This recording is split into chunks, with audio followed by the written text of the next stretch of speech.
فرزند زہرا یہ حالات برے ہیں۔ کاشانۂ بصیرت ایک ایسا مکمل یوٹیوب چینل جس پر محروم بصارت کے لیے بالخصوص اور تمام افراد کے لیے بالعموم سینکڑوں کی تعداد میں اسلامی کتب دستیاب ہیں۔ لہذا گزارش ہے کہ آپ اپنی ذمہ داری نبھاتے ہوئے کاشانۂ بصیرت کو سبسکرائب کرنے کے ساتھ ساتھ بیل آئیکن کو پریس کیجیے تاکہ آپ علم کے حصول کے ساتھ ساتھ مذہب اہل بیت کی اشاعت میں بھی اہم کردار ادا کرتے رہیں۔ کاشانۂ بصیرت، کاشانۂ بصیرت، کاشانۂ بصیرت۔ فرزند زہرا یہ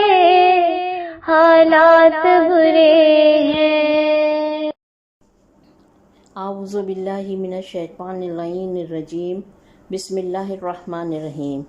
السلام علیکم، یہ کاشانۂ بصیرت کا یوٹیوب چینل ہے جس سے میں آپ سے مخاطب ہوں، اور ہم پڑھ رہے ہیں کتاب کلام امیر المومنین علیہ السلام شرح نہج البلاغہ کی 8ویں جلد۔ الحمدللہ اس کی ابھی تک جو شرح ہوئی ہے وہ 13 جلدوں پر مشتمل ہے، اور خدا نے ہمارے اوپر کتنا کرم کیا ہے اور کتنا احسان ہے اس کا کہ اس نے یہ توفیق دی کہ ہم نے اس کو پڑھنا شروع کیا اور 8ویں جلد تک ماشاءاللہ آ گئے۔ انشاءاللہ جلد ہی ہم 13ویں جلد کو بھی پڑھ رہے ہوں گے۔ آئیے اس کو شروع کرتے ہیں۔ اس سے پہلے شروع کرنے سے پہلے میں یہ بتا دوں کہ یہ تالیف ہے آیت اللہ العظمیٰ ناصر مکارم شیرازی کی، اور ترجمہ ہوا ہے زیر نگرانی مولانا سید شہنشاہ حسین نقوی۔ پیشکش ہے باب العلم دارالتحقیق کراچی کی۔ ناشر ہیں اس کے مصباح القرآن ٹرسٹ، جن کی بہت خدمات ہیں کتب کے سلسلے میں۔ آئیے آج جو خطبہ ہمیں پڑھنا ہے وہ شروع کرتے ہیں، اور وہ ہے خطبہ نمبر 211 اور پیج نمبر ہے 153۔ آئیے شروع کرتے ہیں۔ بسم اللہ الرحمن الرحیم۔ وَمِن خُطْبَةٍ لَهُ علیہ السلام فی عجیبی صنعۃ الکون، یہ امام کے خطبوں میں سے ایک ہے جسے آپ نے دنیا کے عجائبات کے بارے میں ارشاد فرمایا ہے۔ خطبے کی سند مصادر نہج البلاغہ کی تحریک کے مطابق اس خطبے کو نقل کرنے والے افراد یہ ہیں: زمخشری کتاب ربیع الابرار، اور باوجود اس کے کہ وہ سید رضی کے بعد کے ہیں، ان کے نقل کردہ خطبے کی نہج البلاغہ سے فرق دیکھ کر معلوم ہوتا ہے کہ انہوں نے اس خطبے کو کسی دوسرے ماخذ سے لیا ہے۔ اور ابن اسیر نے اپنی لغت کی کتاب نہایہ میں تعجر اور ازر کے مادے کے ذیل میں اس خطبے کی جانب اشارہ کیا ہے، اور ابن اسیر اور نہج البلاغہ کے درمیان موجود فرق سے پتہ چلتا ہے کہ انہوں نے اس خطبے کو کسی دوسرے ماخذ سے لیا ہے۔ خطبہ ایک نگاہ میں، یہ خطبہ دراصل 2 حصوں پر مشتمل ہے، جس میں امام عالی مقام نے آغاز خلقت سے لے کر آج تک کے زمینی اور آسمانی عجائبات کو بیان فرمایا، اور اس سلسلے میں مختلف نکات کی جانب اشارہ بھی فرمایا۔ نمبر 1، جہان کی خلقت میں اللہ کی عظیم قدرت۔ نمبر 2، زمین و آسمان کی خلقت کا آغاز، اور یہ کہ شروع میں وسیع سمندر کی مانند ایک پگھلے ہوئے مادے کا عظیم ڈھیر تھا۔ نمبر 3، پھر اس پگھلے مادے کے سمندر پر ایک نئی تہہ اور پرت کی شکل، اور اس کے بعد کرۂ زمین اور دوسرے آسمانی سیاروں کی تشکیل۔ نمبر 4، زمین پر سلوٹوں کی پیدائش، فلک بوس، بلند و بالا پہاڑوں اور چوٹیوں کی تشکیل۔ نمبر 5، اس عظیم تخلیق کے باعث خداوند متعال کی حمد و تسبیح کرنا اور حیران کن تخلیق سے عبرت لینا۔ پہلا حصہ شروع ہو رہا ہے پیج نمبر 154 پر، اور کچھ اس طرح سے شروع ہو رہا ہے: وَكَانَ مِنْ اقْتِدَارِ جبروتہ، اور ختم ہو رہا ہے الجاری منہ لخشیتہ۔ ترجمہ ہے: اللہ سبحانہ وتعالیٰ کے زور فرما روائی اور عجیب و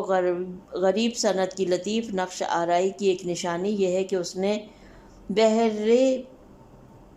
زخار کے پانی سے، جس کی سطح تہ بتہ اور موجیں تھپیڑے مار رہی تھی، ایک خشک اور بے حرکت زمین کو پیدا کیا۔ پھر یہ کہ اس نے پانی کے بخارات کی تہوں پر تہیں چڑھا دی جو آپس میں ملی ہوئی تھیں، اور انہیں الگ الگ کر کے 7 آسمان بنائے جو اس کے حکم سے تھمے ہوئے تھے اور اپنے مرکز پر ٹھہرے ہوئے ہیں، اور زمین کو اس طرح قائم کیا کہ اسے نیلگوں، گوہر اور فرمان الہی کی حدود میں گھرا ہوا سمندر اٹھائے ہوئے ہے، اور جو اس کے حکم کے آگے بے بس اور اس کی ہیبت کے سامنے سرنگوں ہیں، اور اس کے خوف سے اس کی روانی تھمی ہوئی ہے۔ شرح و تفصیل۔ یہاں پر ہیڈنگ ہے جہان کی تخلیق کا آغاز۔ لکھتے ہیں امام اس پرمعنی خطبے کے آغاز پر اپنے مخاطبین کا ہاتھ تھامے جہان کی خلقت کے آغاز کی جانب لیے چلتے ہیں اور انہیں تخلیق کے عجائبات دکھلاتے ہوئے فرماتے ہیں۔ ترجمہ: اللہ سبحانہ تعالیٰ کی زور فرما روائی اور عجیب و غریب صنعت کی لطیف نقش آرائی کی ایک نشانی یہ کہ اس نے اس بحر ذخار کے پانی سے، جس کی سطح تہ بتہ اور موجیں تھپیڑے مار رہی تھیں، ایک خشک و بے حرکت زمین کو پیدا کیا۔ اقتدار قدرت کے مادے سے، اور جبروتی جو کہ مبالغے کا صیغہ ہے، اقتدار اور کامل تسلط کے معنی میں ہے، اور اس بنا پر آسمان اور زمین کی عظیم تخلیق کا سرچشمہ ایک جانب پروردگار عالم کی عظیم قدرت اور دوسری جانب اس کی عجیب و غریب صنعت کی لطیف نقش آرائی ہے۔ ممکن ہے کہ کچھ ایسے بھی ہوں جو ایک بڑے کام کی انجام دہی میں دقت اور مہارت کو فراموش کر دیں، یا ایک دقیق اور نفیس کام کو وسیع پیمانے پر انجام نہ دے پائیں، لیکن خداوند قادر نے آسمان و زمین کی تخلیق میں ان دو امور کو باہم یکجا کیا، اور ان کی تخلیق عظیم بھی ہے اور اس تخلیق میں مہارت اور نفاست بھی ہے۔ امام اس خطبے میں نہج البلاغہ کے پہلے اور خطبہ نمبر 91 کی مانند فرماتے ہیں کہ تخلیق کا آغاز پانی ہی سے تھا، لیکن یقینی طور پر اس پانی سے مقصود عام پانی نہیں ہے، ٹھاٹے مارتے ہوئے پگھلے ہوئے مادے کا ڈھیر ہے جسے خداوند تعالیٰ نے اپنی بے پایاں قدرت سے خلق فرمایا۔ یہ پگھلا ہوا مادہ وقت کے ساتھ ساتھ بے حس و حرکت ٹکڑوں میں تبدیل ہو گیا، اور ان ٹکڑوں سے زمین اور دوسرے آسمانی سیارے تشکیل پائے۔ یہ وہ باتیں ہیں جو جہاں کی پیدائش کے موضوع پر آج کے قائم کیے گئے علمی مفروضوں کے ساتھ بھی موافق و سازگار ہیں۔ قابل توجہ بات یہ ہے کہ من ماء بحر الذاخری کی تعبیر سے معلوم ہوتا ہے کہ اس عظیم سمندر کے کچھ حصے آسمانی سیاروں میں تبدیل ہو گئے اور کچھ باقی رہ گئے، اور یہ بات بھی آج کے علوم کے انکشافات کے ساتھ موافق ہے، اور یہ سبھی کہتے ہیں اب بھی آسمان میں بہت سی بھسم کر دینے والی گیسیں یا بہت سے پگھلے ہوئے مواد موجود ہیں جو منظومہ شمسی کے سیاروں جیسے سیاروں میں تبدیل نہیں ہوئے۔ امام گفتگو جاری رکھتے ہوئے آسمانوں کی خلقت کے متعلق فرماتے ہیں۔ ترجمہ: پھر یہ کہ اس نے پانی کے بخارات کی تہوں پر تہیں چڑھا دیں جو آپس میں ملی ہوئی تھیں، اور انہیں الگ الگ کر کے 7 آسمان بنائے جو اس کے حکم سے تھمے ہوئے تھے اور اپنے مرکز پر ٹھہرے ہوئے ہیں۔ یہ بات اس چیز سے لی گئی ہے جو سورہ انبیاء کی آیت 30 میں آئی ہے، جس میں ارشاد ہوتا ہے، جو لوگ کافر ہو بیٹھے کیا ان لوگوں نے اس بات پر غور نہیں کیا کہ آسمان اور زمین دونوں بستہ یعنی بند تھے، تو ہم نے دونوں کو شگافتہ کیا یعنی کھول دیا، اور ہم ہی نے ہر جاندار چیز کو پانی سے پیدا کیا۔ یہ تھا آیت کا ترجمہ۔ واضح ہے کہ اس آیت میں مشاہدے سے مقصود آنکھوں سے مشاہدہ نہیں ہے، بلکہ علم و دانش کے ذریعے اور باطنی مشاہدہ مقصود ہے۔ آج کے علمی مفروضے بھی کہتے ہیں کہ ابتدا میں آسمان اور زمین گیس کے پگھلے ہوئے ایک عظیم تودے کی صورت تھے۔ ان کے اپنے گرد چکر لگانے یا دوسرے عوامل کی وجہ سے ان کے اوپر سے کچھ ٹکڑے جدا ہو کر فضا کے کسی گوشے میں بکھر گئے اور ان سے سیارے، منظومے اور کہکشاں تشکیل پائے۔ پھر امام عالی مقام زمین کی تخلیق کو بیان کرتے ہوئے فرماتے ہیں۔ ترجمہ: اور زمین کو اس طرح قائم کیا کہ اسے نیلگوں، گوہر اور فرمان الہی کی حدود میں گھرا ہوا سمندر اٹھائے ہوئے ہے، جو اس کے حکم کے آگے بے بس اور اس کی ہیبت کے سامنے سرنگوں ہے۔ یہ بات ممکن ہے کہ اس عظیم سیلابی بارش کی جانب اشارہ ہو جو زمین کی خلقت کے آغاز میں پورے کرۂ زمین کو ایک عظیم سمندر کی صورت میں گھیرے ہوئے تھی، اور وقت کے گزرنے کے ساتھ پانی زمین کے شگافوں میں بیٹھ گیا، اور خشکی جو کہ کرۂ ارض کے 1/4 حصے کو تشکیل دیتی ہے پانی کے نیچے سے ابھر آئی، اور خشک حصہ حالت سکون میں آ گیا، اور زمین انسان اور خشکی کے دوسرے تمام جانداروں کے رہنے کے لیے تیار ہو گئی۔ یہاں پر خطبہ نمبر 211 کا پہلا حصہ ختم ہو جاتا ہے، پیج نمبر ہے 157، اور دوسرا حصہ شروع ہوتا ہے جو کہ اس طرح سے ہے وَجَبَلَ حَلَامِدَهَا، اور ختم ہو رہا ہے کچھ اس طرح سے إِنَّ فِي ذَلِكَ لَعِبْرَةً لِمَن يَخْشَىٰ۔ ترجمہ: اور اس نے ٹھوس چکنے پتھروں، ٹیلوں اور پہاڑوں کو پیدا کیا اور ان کو ان کی جگہوں پر نصب اور ان کی قرار گاہوں میں قائم کیا، چنانچہ ان کی چوٹیاں فضا کو چیرتی ہوئی نکل گئی ہیں اور بنیادیں پانی میں گڑھی ہوئی ہیں۔ اس طرح اس نے پہاڑوں کو پست اور ہموار زمین سے بلند کیا اور ان کی بنیادوں کو ان کے پھیلاؤ اور ان کے ٹھہراؤ کی جگہوں میں زمین کے اندر اتار دیا، ان کی چوٹیوں کو فلک بوس اور بلندیوں کو آسمان پیما بنا دیا اور انہیں زمین کے لیے ستون قرار دیا، اور میخوں کی صورت میں انہیں گاڑھا۔ چنانچہ وہ ہچکولے کھانے کے بعد تھم گئی کہ کہیں ایسا نہ ہو کہ وہ اپنے رہنے والوں کو لے کر جھک پڑے یا اپنے بوجھ کی وجہ سے دھنس جائے یا اپنی جگہ چھوڑ دے۔ پاک ہے وہ ذات کہ جس نے پانی کی طغیانیوں کے بعد زمین کو تھامے رکھا اور اس کے اطراف و جوانب کو تتر بتر ہونے کے بعد خشک کیا، اور اسے اپنی مخلوقات کے لیے گہوارہ یعنی استراحت بنایا، اور ایک ایسے گہرے سمندر کی سطح پر اس کے لیے فرش بچھایا جو تھما ہوا ہے، بہتا نہیں اور رکا ہوا ہے، جنبش نہیں کرتا ہے، جسے تند ہوائیں ادھر سے ادھر دھکیلتی رہیں اور برسنے والے بادل اسے بلو کراس میں سے پانی کھینچیں۔ بے شک جو شخص خدا سے ڈرے اس کے لیے اس میں عبرت ہے۔ شرح و تفسیر۔ پہاڑوں کی تخلیق۔ امام آسمانوں، زمین اور اس کرۂ خاکی کے اس کے اپنے تمام مقام پر ٹھہراؤ کو بیان کرنے کے بعد زمین کے موجودات میں سے ایک اہم موجود کے بارے میں جو انسانوں اور دوسرے موجودات کی زندگی میں اہم کردار ادا کرتا ہے فرماتے ہیں۔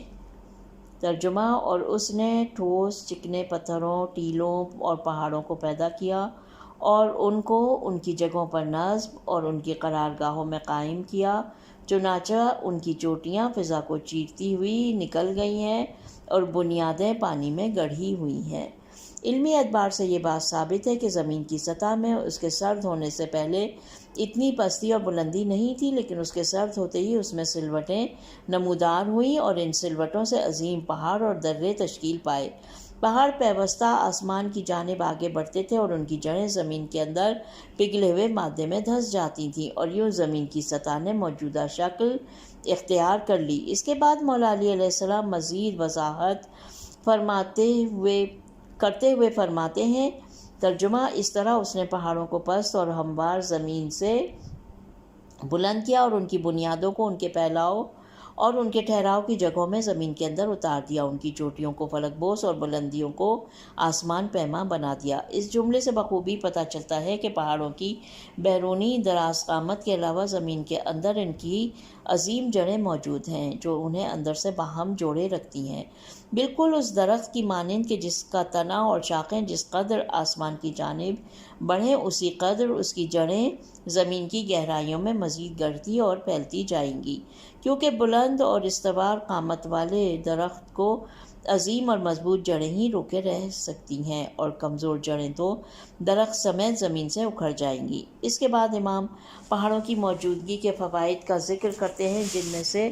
سب سے اہم فائدہ زمین اور اس پر بسنے والوں کے آرام و سکون کو برقرار رکھنا ہے، اور امام پرمانی اور نفع طول پیرائی میں ان کو بیان فرماتے ہیں۔ ترجمہ: اور انہیں زمین کے لیے ستون قرار دیا اور میخوں کی صورت میں انہیں گاڑھا، چنانچہ وہ ہچکولے کھانے کے بعد تھم گئیں کہ کہیں ایسا نہ ہو کہ وہ اپنے رہنے والوں کو لے کر جھک پڑے یا اپنے بوجھ کی وجہ سے دھنس جائے یا اپنی جگہ چھوڑ دے۔ سوال: پہاڑ کس طرح سے زمین کو قرار اور ٹھہراؤ بخشتے ہیں اور تراٹ کو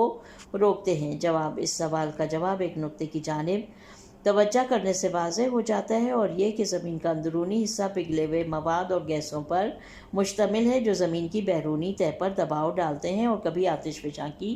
صورت میں ظاہر ہو جاتے ہیں، لیکن پہاڑ مضبوط اور باہم متصل جڑوں کی بدولت اس دباؤ کو برداشت کر لیتے ہیں اور مسلسل ہونے والی تھرتھراہٹ کو روک لیتے ہیں اور زمین کی بیرونی تہہ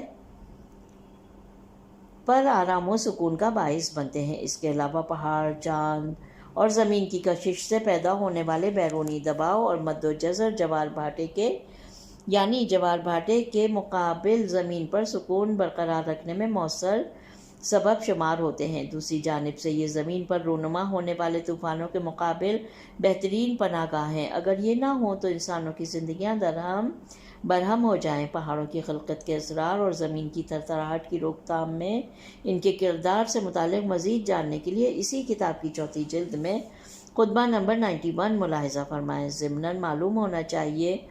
کہ فَسَكَنَتْ عَلَى حَرَكَاتِهَا کا جملہ لفظ علی کو مد نظر رکھتے ہوئے بخوبی اس بات کی نشاندہی کرتا ہے کہ امام نے اس دور میں زمین کے متحرک ہونے کی جانب واضح اشارہ فرمایا۔ اس دور کے تمام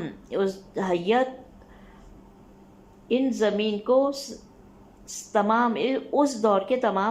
دان زمین کو ساکن گمان کرتے تھے، اس لیے کہ آپ فرماتے ہیں کہ زمین متحرک ہونے کے باوجود ساکن ہے اور اپنے اہل اور ساکنین کو متزلزل اور مضطرب نہیں کرتی۔ مرحوم علامہ شرف الدین نے کتاب مولف الشیعہ فی صدر الاسلام میں اس نفیس نکتے کی جانب اشارہ کیا ہے۔ اس کے بعد امام کلام کو جاری رکھتے ہوئے فرماتے ہیں کہ ترجمہ پاک ہے وہ ذات جس نے پانی کی طغیانیوں کے بعد زمین کو تھام رکھا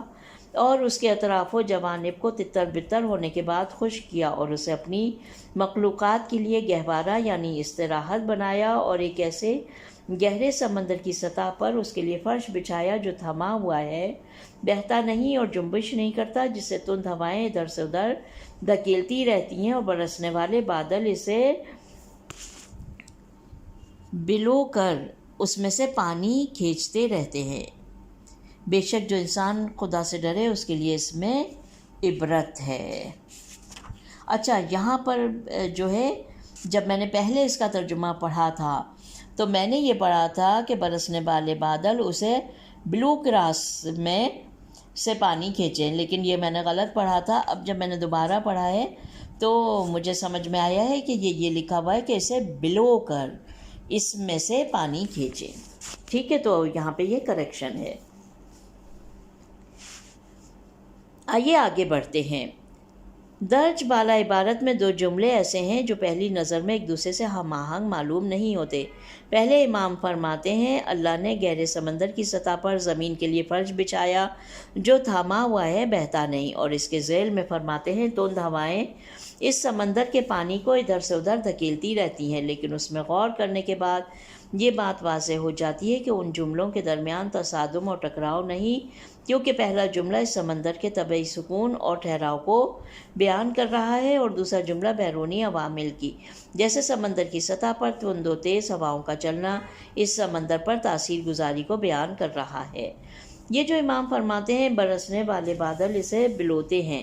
اس کی وجہ یہ ہے کہ اس قسم کے بادل ہمیشہ طوفانوں کے ہمراہ آتے ہیں، یا یہ کہ جب سمندر کی سطح پر طوفانی بارشیں برستی ہیں تو اس پر اثر انداز ہوتی ہیں اور اسے ٹھاٹھے مارنے پر مجبور کر دیتی ہیں۔ ان فی ذالک لعبرۃ لمن یخشی کا جملہ یا تو سمندر کے سکون اور حرکت کی جانب اشارہ ہے جس کا ہم اوپر ذکر کر چکے ہیں، یا امام کے بیان کردہ امور جیسے پہاڑوں، سمندروں، زمین اور آسمان کی خلقت کی جانب اشارہ ہے۔ ان فی ذالک لعبرۃ لمن یخشی کا جملہ جو کہ قرآن مجید سے لیا گیا ہے، عبرت لینے کو خدا ترس افراد کے لیے بیان کر رہا ہے، کیونکہ یہ خوف علم سے جنم لیتا ہے اور عالم افراد ہی ہیں وہ ہیں کہ جو عبرت لیتے ہیں، جیسا کہ دوسرے مقام پر ارشاد ہوتا ہے انما بسم اللہ الرحمن الرحیم انما یخشی اللہ من عبادہ علماء، اس کے بندوں میں خدا کا خوف کرنے والے تو بس علماء ہیں۔ یہ تھی سورہ فاطر کی آیت نمبر 28۔ یہاں پر خطبہ نمبر 211 ختم ہو جاتا ہے، پیج نمبر ہے 162۔ اور آئیے کہ اب ہم اور آگے بڑھتے ہیں، مولا کے کلام سے اور زیادہ جڑ جاتے ہیں، اور ہم پیج نمبر 163 کی جانب بڑھتے ہیں، جہاں پر خطبہ نمبر 212 موجود ہے۔ آئیے کہ پروردگار عالم کی دی گئی توفیق سے ہم اس خطبے کو پڑھنا شروع کرتے ہیں۔ بسم اللہ الرحمن الرحیم۔ وَمِن خُطْبَةٍ لَهُ علیہ السلام كَانَ يَسْتَنْحِزُ بِهَا أَصْحَابَهِ إِلَى جِهَادِ أَهْلِ الشَّامِ فِي زَمَانِهِ۔ یہ امام عالی مقام کے خطبوں میں سے ایک ہے جس میں آپ اپنے اصحاب کو شامیوں سے جہاد پر ابھارتے ہیں۔ خطبے کی سند۔ مصادر نہج البلاغہ کے مصنف نے اس خطبے کی کوئی خاص سند نقل نہیں کی ہے، لیکن جیسا کہ کتاب تمام نہج البلاغہ سے ظاہر ہوتا ہے اور متن میں بھی اشارہ ہوا، بعض کی رائے میں یہ کلام خطبہ نمبر 198 کے ذیل میں بھی تھا، اور بہرحال اس کتاب کا بھی نہج البلاغہ کے سوا کوئی دوسرا ماخذ ذکر نہیں ہوا۔ خطبہ ایک نگاہ میں۔ یہ خطبہ در حقیقت خداوند تعالیٰ سے خطاب ہے۔ اس کے علاوہ اس میں لشکر اسلام کی فتح و کامرانی اور حق کی مدد کرنے سے گریز کرنے والے ارادے کے کمزور افراد پر لعان اور اتمام حجت ہے۔ اس کلام سے بخوبی پتہ چلتا ہے کہ امام کوفیوں کی شام کے لٹیروں سے جہاد کے معاملے میں سستی اور لاپرواہی سے سخت نالاں تھے، اور یہ وہ چیز ہے جو نہج البلاغہ کے بہت سے خطبوں میں دیکھنے میں آئی ہے، اور اگر ان کی کوتاہی اور سستی نہ ہوتی تو تاریخ اسلام کسی اور ڈگر پر ہوتی، لیکن افسوس۔ اب خطبہ شروع ہوتا ہے۔ خطبہ اس طرح سے شروع ہو رہا ہے: اللہم ایما عبد من عبادک، اور ختم ہو رہا ہے ثم انت بعد المغنی عن نصرہ ولا آخذ لہ بذنبہ۔ ترجمہ ہے: خدایا تیرے بندوں میں سے جو بندہ ہماری ان باتوں کو جو عدل کے تقاضوں سے ہم آہنگ اور ظلم و جور سے الگ ہیں، دین و دنیا کی اصلاح کرنے والی اور شرانگیزی سے دور ہیں، سنے اور سننے کے بعد پھر بھی انہیں ماننے سے انکار کر دے، تو اس کا مطلب یہ ہے کہ وہ تیری نصرت سے منہ موڑنے والا اور تیرے دین کو ترقی دینے سے کوتاہی کرنے والا ہے۔ اے گواہوں میں سب سے بڑے گواہ ہم تجھے اور ان سب کو جنہیں تو نے آسمانوں اور زمینوں میں بسایا ہے اس شخص کے خلاف گواہ کرتے ہیں، پھر اس کے بعد تو ہی اس نصرت و امداد سے بے نیاز کرنے والا اور اس کے گناہ کا اس سے مواخذہ کرنے والا ہے۔ شرح و تفسیر۔ یہاں پر ہیڈنگ ہے: خلاف ورزی کرنے والوں کی سزا۔ لکھتے ہیں قرائن اس بات کی نشاندہی کرتے ہیں کہ یہ چند پرمعنی اور سوز و گداز سے پر جملے کسی طولانی خطبے کا حصہ تھے۔ سید رضی رحمۃ اللہ علیہ نے اس حصے کا انتخاب کر کے اسے الگ سے ذکر کیا۔ بعض کی رائے کے مطابق یہ کلام خطبہ نمبر 198 کے ذیل میں واقع تھا۔ اس خطبے سے امیر المومنین کا اصل مقصد اپنے اصحاب کو غاصب شامیوں سے جہاد کے لیے آمادہ کرنا تھا، لیکن خدا کے حضور شکوے کے انداز میں شکوہ ان افراد سے جو آپ کی عادلانہ دعوت کو سنتے ہیں اور جہاد میں شرکت کرنے سے گریز کرتے ہیں۔ ایسا شکوہ جو اس بات کی نشاندہی کرتا ہے کہ امام کتنے مظلوم تھے اور آپ کے کچھ افراد کس حد تک احساس ذمہ داری سے عاری تھے۔ آپ فرماتے ہیں: ترجمہ: خدایا تیرے بندوں میں سے جو بندہ ہماری ان باتوں کو جو عدل کے تقاضوں سے ہم آہنگ اور ظلم و جور سے الگ ہیں، دین و دنیا کی اصلاح کرنے والی اور شرانگیزی سے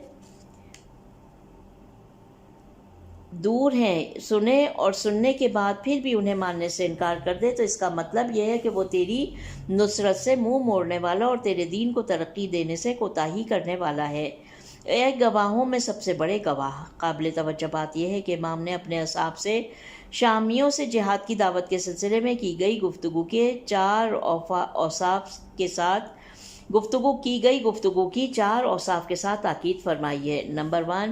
یہ گفتگو عدالت پر مبنی ہے۔ نمبر 2، اس جہاد میں کوئی ستم نہیں ہے۔ نمبر 3، یہ لوگوں کی اصلاح کا باعث ہے۔ نمبر 4، اس کے نتیجے میں کوئی خرابی رونما نہیں ہوگی اور لوگوں کی دنیا اور دین میں اس کے مثبت آثار ظاہر ہوں گے۔ واضح ہے کہ ایسی بات جو مکمل طور پر حق، عدالت، صلح اور مصلحت پر مبنی ہو، اس کی پیروی از روئے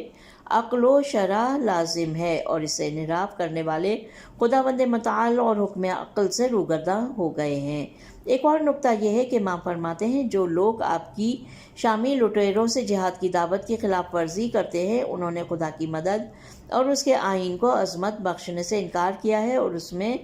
امام کا اپنا کوئی ذاتی فائدہ نہیں تھا۔ ضمنی طور پر امام اس گفتگو کے ذریعے یہ واضح کرنا چاہتے ہیں کہ شامیوں کا راستہ ظلم و جور کا راستہ ہے اور وہ لوگوں کے دین اور دنیا میں فساد کا باعث ہے۔ امام عالی مقام گفتگو کو جاری رکھتے ہوئے خداوند تعالیٰ سے گواہی طلب کرنے کے علاوہ زمین و آسمان کے تمام موجودات کو گواہ ٹھہراتے ہوئے فرماتے ہیں۔ ترجمہ: ہم ان سب کو جنہیں تو نے آسمانوں اور زمینوں میں بسایا ہے اس شخص کے خلاف گواہ کرتے ہیں، پھر اس کے بعد تو ہی اس نصرت و امداد سے بے نیاز کرنے والا اور اس کے گناہ میں اس کا مواخذہ کرنے والا ہے۔ امام خدا کی بارگاہ میں اپنے دل سے اٹھنے والی اس شکایت کے توسط سے ایک طرف تو جہاد کے معاملے میں سستی اور لاپرواہی برتنے پر اتمام حجت فرماتے ہیں، اور دوسری جانب اپنے وفادار ساتھیوں کو خبردار کرتے ہیں کہ وہ اس گروہ کی سستی سے ان کے اندر وحشت و تنہائی کا احساس پیدا نہ ہو جائے اور یہ جان لیں کہ خدا ان کا دوست اور مددگار ہے، اور آخر کار دوسرے غیر ذمہ دار افراد اپنے اعمال کا مزہ چکھیں گے۔ جیسا کہ تاریخ گواہ ہے کہ امام عالی مقام کی شہادت کے بعد وہ مصیبتوں میں گرفتار ہوئے اور بنی امیہ کے کارندے ان پر مسلط کر دیے گئے، جنہوں نے ان میں سے کسی ایک فرد پر بھی رحم نہیں کیا اور ان کو سزا اور ایذا دینے میں کسی بھی قسم کے شکنجے کو آزمانے سے دریغ نہیں کیا۔ قابل توجہ بات یہ ہے کہ نصر بن مزاحم کی کتاب صفین میں یوں آیا ہے کہ جس وقت امام نے یہ الفاظ ادا کیے، بنی فزارہ کا ایک شخص، یہ ایک قبیلہ تھا، ایک شخص اٹھا اور گستاخانہ انداز میں امام کو مخاطب کرتے ہوئے بولا، تم ایسی باتیں کر کے ہمیں شامیوں سے جہاد کرنے پر اکسانا چاہتے ہو، اور یہ کہ ہم وہاں اپنے بھائیوں کو قتل کر ڈالیں، جس طرح تم ہمیں بصرہ لے گئے تھے جہاں ہم نے اپنے بھائیوں کو مار ڈالا، اب ہم ہرگز ایسا کچھ نہیں کریں گے۔ مالک اشتر رضی اللہ تعالیٰ عنہ طیش میں آ کر اٹھے اور بولے، اے لوگو اسے پکڑ لو۔ وہ شخص بھاگ کھڑا ہوا اور کچھ لوگ اسے پکڑنے کے لیے اس کے تعاقب میں دوڑے۔ اس نے بازار میں ایسی جگہ جا کر پناہ لی جو گھوڑوں کی خرید و فروخت کا مرکز تھا۔ بالآخر لوگوں نے اسے اپنے پیروں تلے روند ڈالا۔ جمیع ما اسکنتہ ارضک و سماواتک۔ ترجمہ: وہ سب جنہیں تو نے آسمانوں اور زمینوں میں بسایا ہے کا جملہ بظاہر فرشتوں، انسانوں اور جنوں کی جانب اشارہ ہے، اس لیے کہ تو نے بسایا کی تعبیر اس کے ساتھ مناسبت رکھتی ہے۔ اس بنا پر لفظ ما صاحبان عقل کے لیے استعمال ہوا ہے، اور خدا کو گواہ ٹھہرانے کے باوجود انہیں بھی گواہ ٹھہرانا اس اہم کام کی تاکید کی خاطر ہے، جیسا کہ خداوند متعال نے ہمارے اعمال پر اپنے علاوہ دوسرے بہت سے گواہان مقرر کیے ہیں۔ یہاں پر خطبہ نمبر 212 بھی ختم ہو جاتا ہے۔ پیج نمبر ہے 166۔ آئیے کہ ہم بڑھتے ہیں پیج نمبر 213 کی جانب، اس لیے کہ یہ کلام وہ کلام ہے کہ جس کو پڑھتے ہوئے دل نہیں بھرتا، دل چاہتا ہے کہ مزید جانا جائے، مزید اپنے علم میں اضافہ کیا جائے، مزید امام کے قریب ہوا جائے۔ تو آئیے اسی قربت کو اور زیادہ قریب کرنے کے لیے اور زیادہ مضبوط اور مستحکم کرنے کے لیے ہم اسی ریڈنگ میں خطبہ نمبر 13 کو بھی پڑھ لیتے ہیں۔ خطبہ نمبر 13 شروع ہوتا ہے بسم اللہ الرحمن الرحیم۔ ومن خطبۃ لہ علیہ السلام فی تمجید اللہ و تعظیمہ۔ امام کے خطبوں میں سے وہ خطبہ جس میں آپ نے اللہ کی بزرگی اور عظمت کو بیان کیا ہے، سبحان اللہ، نے اس پیغمبر اکرم صلی اللہ علیہ وسلم کی چند خصوصیات کی جانب اشارہ بھی فرمایا ہے۔ خطبے کی سند: معروف ماخذوں میں اس خطبے کی نہج البلاغہ کے سوا کوئی دوسری سند ذکر نہیں ہوئی ہے، اور مرحوم علامہ مجلسی نے بحار الانوار کی جلد نمبر 4 میں نہج البلاغہ سے اس خطبے کا پہلا حصہ نقل کیا ہے۔ خطبہ ایک نگاہ میں مرحوم سید رضی کی تعبیر سے استفادہ ہوتا ہے کہ جو کچھ اس خطبے میں بیان ہوا ہے وہ امام کے کلام کا حصہ ہے، جس میں سے انہوں نے 2 حصوں کا انتخاب فرمایا ہے۔ پہلے حصے میں خداوند متعال کی صفات جمال اور صفات جلال، بالخصوص اس کے تمام موجودات کے علمی احاطے سے متعلق بات ہوئی ہے۔ دوسرے حصے میں پیغمبر اکرم کی صفات، اللہ کی جانب سے آپ کی امداد اور تیزی کے ساتھ پیش رفت اور آپ کے راستے سے رکاوٹوں کے ہٹائے جانے سے متعلق گفتگو ہے، اور مجموعی طور پر اس خطبے نے توحید اور نبوت کے مسئلے پر تابناک روشنی ڈالی ہے۔ خطبہ شروع ہو رہا ہے کچھ اس طرح: الحمدللہ العلی ان شبیہ المخلوقین، اور ختم ہو رہا ہے حتی سرح الظلال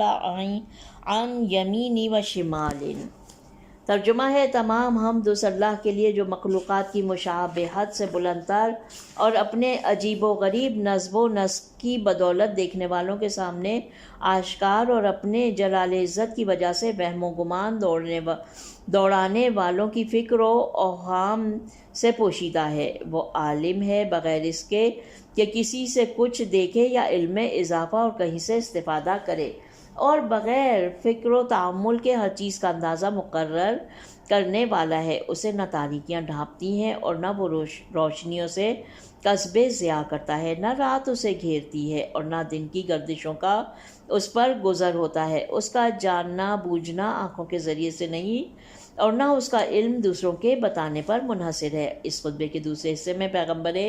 اکرم کا ذکر آیا ہے، جس میں آپ فرماتے ہیں اللہ نے انہیں روشنی کے ساتھ بھیجا اور انتخاب کی منزل میں سب سے آگے رکھا، تو ان کے ذریعے سے انتشار اور تمام پریشانیوں کو دور کیا اور غلبہ پانے والوں پر تسلط جما لیا، مشکلوں کو سہل اور دشواریوں کو آسان بنایا، یہاں تک کہ دائیں بائیں کی سمتوں سے گمراہی کو دور ہٹایا۔ شرح و تفسیر۔ ہیڈنگ ہے: خدا اور پیغمبر کے کچھ اوصاف۔ لکھتے ہیں امام علی مقام خطبے کے اس حصے میں اللہ رب العزت کی صفات جمال و جلال سے متعلق گفتگو کرتے ہوئے اللہ کے 12 اوصاف کی جانب اشارہ فرماتے ہیں۔ آپ پہلے 4 اوصاف کے سلسلے میں فرماتے ہیں: تمام حمد اس اللہ کے لیے ہے جو مخلوقات کی مشابہت سے بلند تر، اپنے عجیب و غریب نظم و نسق کی بدولت دیکھنے والوں کے سامنے آشکار اور اپنے جلال و عزت کی وجہ سے وہم و گمان دوڑانے والوں کی فکر و اوہام سے پوشیدہ ہے۔ جیسا کہ پہلے بھی ارشاد ہوا کہ خدا کی ذات لامحدود ہے، وہ اور واضح سی بات ہے کہ اس کی مخلوقات کے جو ہر لحاظ سے محدود ہیں اس کی ذات کے ادراک پر قادر نہیں ہیں۔ اس بنا پر ہم صرف وسیع و عریض جہان میں اس کے عجائبات کی جلوہ نمائیوں ہی سے اس کی ذات تک رسائی کی صحیح کر سکتے ہیں۔ اسی لیے جب ہم کہتے ہیں کہ خدا ہر چیز سے زیادہ آشکار ہے اور ہر چیز سے زیادہ پوشیدہ ہے، تو اس میں 2 پہلو مد نظر ہیں، یعنی وہ اپنے علم و قدرت کے آثار کے اعتبار سے مکمل آشکار اور اپنی ذات کی حقیقت کے اعتبار سے پوشیدہ اور نہا ہے۔ امام سلسلہ کلام کو جاری رکھتے ہوئے 5ویں اور 6ٹھے وصف کو بیان کرتے ہوئے فرماتے ہیں: وہ عالم ہے بغیر اس کے کہ کسی سے کچھ دیکھے یا علم میں اضافہ اور کہیں سے استفادہ کرے، اور بغیر فکر و تعمل کے ہر چیز کا اندازہ مقرر کرنے والا ہے۔ بے شک اللہ کا علم اس کی ذات کی مانند بے پایا ہے، اس بنا پر نہ اسے خود سے سیکھنے کی ضرورت ہے نہ کسی دوسرے سے علم حاصل کرنے کی۔ ایسا ان افراد کے لیے ضروری ہے جن کا علم محدود ہے، اور وہ 3 طریقوں سے اس علم میں اضافہ کر سکتے ہیں: کبھی تجربے کے ذریعے، اور کبھی علوم کی آپس میں دخالت اور تاثیر اور ایک مسئلے کے دوسرے مسئلے میں تبدیل ہونے کے ذریعے، اور کبھی لکھت پڑھت اور دوسروں سے علم حاصل کر کے۔ لیکن وہ جو بے پایا علم کا مالک ہے ان تمام امور سے بے نیاز ہے۔ اسی طرح اسے مخلوقات کی تخلیق اور ہر موجود کی کمیت کیفیت کے لیے اندازہ مقرر کرنے اور اس پر لاگو ہونے والے قوانین کے سلسلے میں نہ تو سوچ و بچار کی ضرورت ہے اور نہ ہی اسے اپنے وجدان کی جانب رجوع کی ضرورت پیش آتی ہے۔ اس کے برخلاف انسان جب کسی چیز کی اختراع اور ایجاد کرنا چاہتے ہیں تو کبھی ان کے کئی برس غور و فکر اور مطالعہ کرنے میں بیت جاتے ہیں اور وہ تجربات کی مدد لیتے ہیں تاکہ وہ کامیابی سے ہمکنار ہوں۔ اس کے بعد امام 7ویں اور 8ویں وصف میں فرماتے ہیں، ترجمہ: اسے نہ تاریکیاں ڈھانپتی ہیں اور نہ وہ روشنیوں سے قصب ضیاء کرتا ہے۔ اس کے بعد امام 9ویں اور 10ویں وصف کے سلسلے میں فرماتے ہیں، نہ رات اسے گھیرتی ہے اور نہ دن کی گردشوں پر اس کا گزر ہوتا ہے۔ دوسرے لفظوں میں اس کے لیے دن اور رات کا تصور نہیں ہے۔ یہ تعبیریں بھی ممکن ہے کہ اس جانب اشارہ ہوں کہ اس کی پاک ذات اپنے آثار کے ذریعے ہمیشہ آشکار ہے اور اس امر میں شب و روز سے کوئی فرق نہیں پڑتا، یا اس جانب اشارہ ہوں کہ وہ مشاہدے اور اشیاء کے علمی احاطے کے سلسلے میں نور اور روشنی کا محتاج نہیں ہے، جس طرح سے کہ انسان محتاج ہوتے ہیں۔ امام علی مقام گزشتہ اوصاف کی تکمیل اور وضاحت کے سلسلے میں 11ویں اور 12ویں وصف میں فرماتے ہیں کہ اس کا جاننا بوجھنا آنکھوں کے ذریعے سے نہیں اور نہ اس کا علم دوسروں کے بتانے پر منحصر ہے، اس لیے کہ ان امور کا تعلق جسم اور جسمانیت اور ناقص اور محدود علوم کے حامل افراد سے ہے، جبکہ خدا جسم و جسمانیت سے دور ہے اور اس کا علم بے پایہ ہے۔ یہاں ایک سوال پیش آتا ہے اور وہ یہ کہ امام متعدد خطبوں میں انہی مضامین پر کیوں زور دیتے ہیں اور بارہا اس بات پر کیوں اصرار فرماتے ہیں کہ خدا کا علم گزشتہ بیان شدہ امور کا محتاج نہیں؟ آخر یہ تمام تاکیدیں کس لیے ہیں؟ جواب میں ہم کہتے ہیں، پروردگار کی شناخت اور معرفت کے راستے میں حائل مشکلات میں سے ایک بڑی مشکل اس کا دوسری مخلوق سے موازنہ کرنا ہے، اس لیے کہ انسان اپنی ساری زندگی میں مخلوقات سے سروکار رکھتا ہے، چیزوں کو انہی کے معیار پر پرکھتا ہے۔ وہ مخلوقات جو ہر لحاظ سے محدود ہیں، اس کا علم، توانائی، زمان، مکان، ادراک و مشاہدہ اور سب کا سب محدود، ناپائیدار اور فنا پذیر ہے۔ جب پروردگار کی معرفت کی بات چھیڑی جاتی ہے تو انسان جانے انجانے میں انہی محدود اور ناقص معیاروں کو بروئے کار لاتا ہے اور پھر تشبیہ کی ہولناک کھائی میں گر پڑتا ہے۔ اسی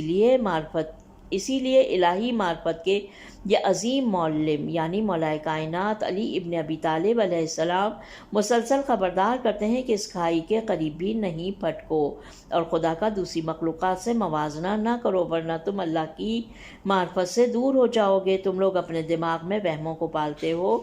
اور انہی کو پوچھتے ہو۔ حضرت امام محمد باقر علیہ السلام کی معروف حدیث، ترجمہ: جو کچھ تم اپنے ذہن میں خدا کے بارے میں اپنے گمان اور فکر کی مدد سے باریک ترین مفاہیم کے ساتھ ترسیم کرتے ہو، وہ مخلوق اور تمہارا تراشا ہوا ہو اور تم ہی جیسا ہے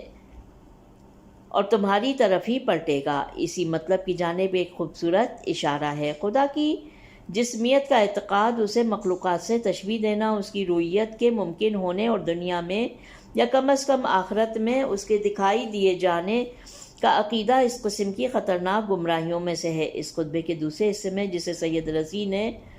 وَمِنْ حَافِظِ ذِکْرُ النَّبِی علیہ السلام کے عنوان کے تحت ذکر کیا ہے، امام مختصر اور پرمعنی پیرائے میں پیغمبر اکرم صلی اللہ علیہ وسلم اللہم صلی اللہ محمد وآل محمد کے اوصاف میں سے 7 اوصاف کو بیان فرماتے ہیں جو کہ آپ کے بلند مقام اور اسلامی معاشرے میں آپ کی اصلاحات کی نشاندہی کرتے ہیں۔ ترجمہ ہے اس کا، وہ اس طرح سے، یہ کلام جو شروع ہو رہا ہے وہ اس طرح سے شروع ہو رہا ہے، ارسلہ بالضیاء وقدمہ فی الاصطفاء،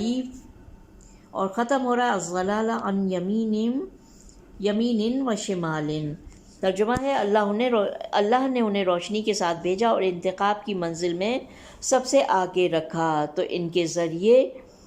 سے انتشار اور تمام پریشانیوں کو دور کیا اور غلبہ پانے والوں پر تسلط جما لیا، مشکلوں کو سہل اور دشواریوں کو آسان بنایا، یہاں تک کہ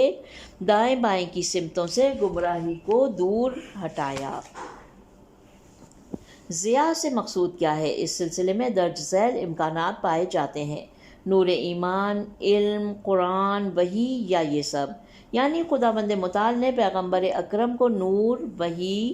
قرآن اور ایمان کے ہمراہ مبعوث فرمایا تاکہ جہان کو روشن کر دیں۔ وقدمہ فی الاستفائی کا جملہ ممکن ہے کہ آن حضرت کی خاتمیت کی جانب اشارہ ہو، کیونکہ اگر آن حضرت خاتم نہ ہو تو اس کا مفہوم یہ ہے کہ آئندہ دور میں آپ کے آئین سے افضل آئین آئے گا، یا تمام انبیاء اور جہان کی مخلوق پر آپ کی برتری کی جانب اشارہ ہے۔ بہرحال یہ اس بات پر دلیل ہے کہ آن حضرت کا آئین تمام آئینوں سے کامل تر ہے۔ مفاتح کٹاؤ یعنی چیرہ سے مراد عربستان کے ماحول میں موجود وسیع پیمانے کے اختلافات ہیں، جن کا پیغمبر اکرم نے خاتمہ کر دیا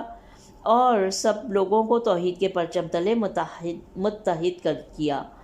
وَسَاوَرَ بِهِ الْمَغَالِبَ کا جملہ ظالموں اور طاقتوروں کے ہاتھوں کو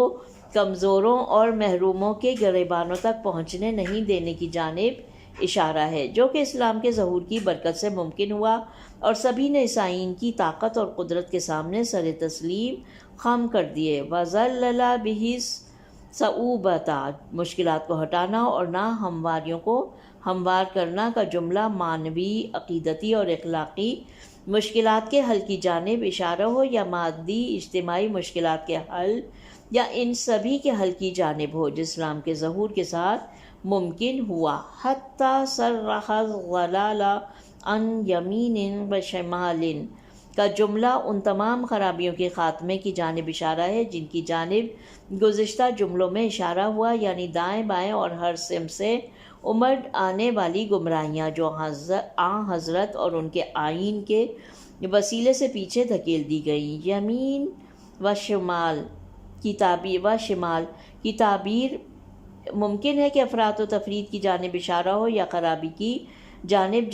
جانے والی تمام راہوں کی طرف اشارہ ہو۔ یقیناً یہ اصطلاحات پیغمبر اکرم صلی اللہ علیہ وسلم اللہم صلی اللہ محمد وآل محمد کے دور سے ہی مخصوص نہیں تھیں۔ اگر آج بھی اسلام کی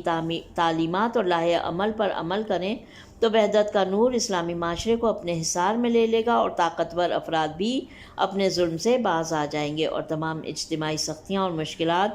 آسان ہو جائیں گی، اس لیے کہ یہ سب الہی تعلیمات کے آثار میں سے ہے۔ یہاں پر خطبہ نمبر 213 ختم ہو جاتا ہے، اور یہیں پر ہم اپنی آج کی ریڈنگ کو ختم کر رہے ہیں۔ پروردگار عالم سے دعا یہ ہے کہ وہ ہماری اس کوشش کو اپنی بارگاہ میں قبول فرمائے۔ ربنا تقبل منا انک انت سمیع العلیم۔ اپنا بہت خیال رکھیں۔ خدا حافظ۔